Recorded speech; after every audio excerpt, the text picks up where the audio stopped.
大埔宏福苑5級大火燒咗成晚，星期四凌晨火勢仍然好猛烈，時不時可以見到燒着嘅建築材料由高空跌落嚟。嚟到朝早8點幾，可以見到大廈外牆燻黑，有啲單位仍然能夠見到火光。消防升起雲梯，持續射水降溫。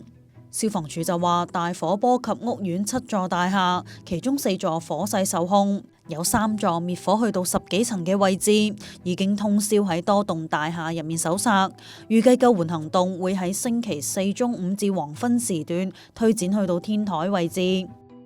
警方就透露喺搜救嘅過程入面，發現多項建築物料懷疑唔符合防火標準，包括外牆保護網、防水帆布同埋塑膠布嘅燃燒速度好快，加上每層嘅電梯大堂窗口出面都有發泡膠封閉，有機會加速火勢蔓延。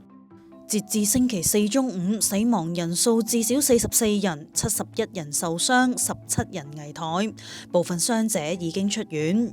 警方以涉嫌嚴重疏忽導致重大傷亡，拘捕3名工程公司負責人，包括2名董事同埋1個工程顧問。